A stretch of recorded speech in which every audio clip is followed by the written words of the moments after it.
Hello, it's Colette. Welcome back to my channel, and this is the weekly tarot card for the week commencing Monday, the 21st of August 2017. It's the Rohrig deck and it's the Nine of Swords. It says cruelty on it. In the traditional decks there tends to be a woman with swords all around her. Some are broken, they're in the ground, and she's mainly got her head in her hands. Or it's a card that brings out an undercurrent of severe worry, and you've got it for the week ahead. So let's try and explain it for you. If you look, Rohrig brings it out so magnificently. If you look, you've got the eye and the tears and cut skin under it, and it just looks awful sad, and damaged, to be honest. And that's where we can use it as a good card. Believe it or not, it doesn't look good. It can predict that you'll be under the weather. It can predict that all sorts of anxieties and stuff will come to the surface. But in doing that, we can deal with them. If you have something that's been bubbling under and worrying you, it will totally come to the surface in the week ahead, and you'll find that mentally you're not great, or you're not as good as you normally are. And the way to work with that is not to let it take over, but question it and even get a little bit of help. So with the Nine of Swords, it's to do with our mind. It's to do with the qualities that come from our brain, our thinking, our intellect, and our mental aspects. No, it's not a good card, but it's not the worst in the deck. It certainly will leave an energy of anxiety, worries, background stress, and that could be in the world in general. There's a lot of things going on that we could look and think, oh, is the world, is it, without being too specific, etc. But are we heading downhill? Is the human race going to end up killing itself? There's background stress of feeling that things aren't going right, maybe for your family, your country, the world, and that's not good. If you are sensitive in any way, you do need to protect against this card's energies. You need to do the cocoon of white light, which is the meditation for that is in my meditation playlist. And also get yourself more robust as you come into this week. Also, on Monday the 21st is a new moon. The new moon is a good time to clear things and start fresh. It's a good time for understanding anxieties, traumas, things from the past, letting them come to the surface and then getting rid of them. So with the new moon and this card, we can actually come out of this stronger, wiser and more balanced, and that's the way to look at it. But what does it mean in career or in your workplace?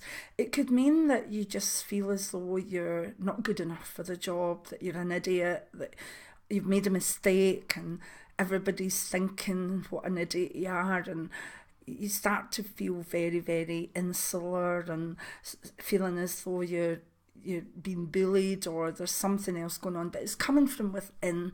The Nine of Swords is more an internal card coming out rather than anything specific. So you might feel really under the weather at work. You might find that mentally you're not firing on all cylinders. Maybe you're too stressed, maybe you're too tired. And because of that, work will either need extra effort or maybe some time off, or maybe some time to chill, or make sure that you work when you're working, but at night or at the weekends that you really are chilling and looking after you, nobody else, okay? The best way to get through it in the workplace, I find, is to do the things I know I'm good at, the things I know that I've been doing for years that are very practical and that, don't maybe take much of a strong mindset. I would maybe do practical stuff and, clean out a filing system, or do something very practical so that what's left of your brain can be on the things that it needs to be. So look after yourself in career. Don't feel that there's too many bogeymen out there. People are genuinely kind. If they knew you were feeling this way, they'd probably help you. So it's a card that asks you to ask for help too. If we look at health, just with Rohrig, there's a big drippy eye, and it's one of my cards for like infections of the eyes, or like a chill in the eye where they keep watering all the time. But also it's a card of fear, and it can be that you've maybe noticed something in your body that you don't think's right. You might have found a wee lump in your breast, you might have found a wee bit of blood in your poo, you might have an ache that isn't going away, and that will bring up the suspicion and the sense of what's going on and the fear that goes with it. Again, here's the answer. Go and get it checked. Don't keep it to yourself. Go and seek out the professional that can help you and bring this out. It's also a card where mental health can take a wee dip, but again, if you prepare for the week being a bit stressful, you could maybe sail through this. If you say, like a new moon always makes me agitated. I always find myself not sleeping so well, but also, if I'm not well with my Sjogren's or with autoimmune stuff and I'm tired, the new moon annoys me because I want to do things. I want to, get the house looking nice. I want to do this, and because I can't, it gets me agitated. So I'm used to that now. My husband's used to that now, and basically it's like, it's a new moon and I'm tired, and we'll kind of maybe spend more time together, even planning for when things can get done. So remember that if you have got some sort of illness that holds you back, this card can bring more frustration. But try and get through it and try and talk out. And if there are things that need done, then make some sort of plan for them, and you'll get through this.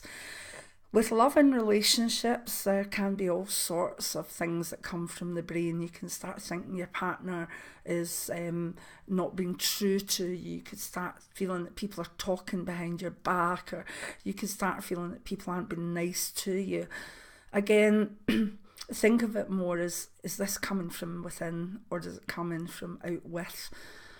And then they really work with that. If you know that you've got an anxiety, maybe you've been in a partnership where someone's been unfaithful to you before, you could be projecting that onto your new relationship, and that's not fair. So, if your intuition is telling you something, that's fine. Act on that and find out about it. But try and also know the difference between intuition and inner insecurity. Otherwise, people can harm relationships on this card. Relationships that really would have gone ahead fine if the past hadn't been factored into them. So what's your relationship this week? Communication, communication, communication. With wealth, excuse me, again, it's a feeling of insecurity. Some people, is my job insecure? How will I worry financially? Some people may have to go through assessments and stuff, and all that insecurity that comes from it. Prepare yourself, try and get yourself as robust as possible, because remember that the outcome of this card doesn't need to be bad. It is one of these cards that's what we make it. If we let anxieties make us ill, then they will make us ill. If we have anxieties about wealth and it becomes so much that we go and blow what we've got on a pair of shoes, then that's no good either. And that's what this card does. It says cruelty on it. And it's more about being cruel to ourselves. For people that are very down with mental health issues, it can even bring out self-harm, can bring to the fore things like anorexia, can bring a kind of flare-up of like OCD, anxiety disorders, depression. but I'm letting you know in advance. And with that, make sure that you're not silly and haven't dropped your medication because you're feeling a bit better. Make sure that you're not tiring yourself out as you go into this week, because it might be a hard one. Get yourself, these cards always go up 3 or 4 days early. And one of the reasons I do that is to let people prepare, if they can, for the progression from the Monday ahead. So please use it in that way. Spiritually, as I say, we could all feel a wee bit like, oh, what's going on? Someone not nice, or is there something happening in the world? And that's certainly not nice. But if you do your cocoon of protection and try and keep yourself in a good balanced way, nice crystals, amethyst brings relief from negativity. I love aquamarine as well for that. And sometimes if you're too overwhelmed, just use a blocking crystal. I still love making up crystal prescriptions, and for a few of the ones I've made up recently, I've always included a big black agate, simply to put over the third eye, to close it off a bit, because if you're too open, you've got a new moon and you've got a week like this, you could think you're going bananas. You could really, really think that, whoa, and be stressed out. So it's not a bad thing to do, is to tweak and slightly close down your third eye a bit if you feel it's too open. And many years ago, in situations like this, some of my lovely Hindu friends gave me black bindis to actually wear over my third eye, which was wonderful, and it did work. Need some new ones though, the glue's all done in them, so yes, I need new black bindis, because they really do help. They do look a bit mad when I'm in my pyjamas, but there we go, needs must. Anyway, not a great card for the week ahead. It will test your resilience, so go into it a wee bit stronger and a wee bit more aware of where the negativity could come from, and you should do fine. I hope you've liked this. Give me a thumbs up if you do. Leave me comments below. I do love reading your comments. And also, if you want to support the channel for new camera, etc., there's a wee PayPal donate button, but that's just occasionally I'll say that because the channel doesn't really make any money, so if I want new equipment, etc., I can't really get it out of my own budget, so but everything goes towards the channel, so thank you for that, and many blessings. Do the best you can this week. Hopefully we'll be back next week with a more upbeat tarot card. Many blessings now. Bye.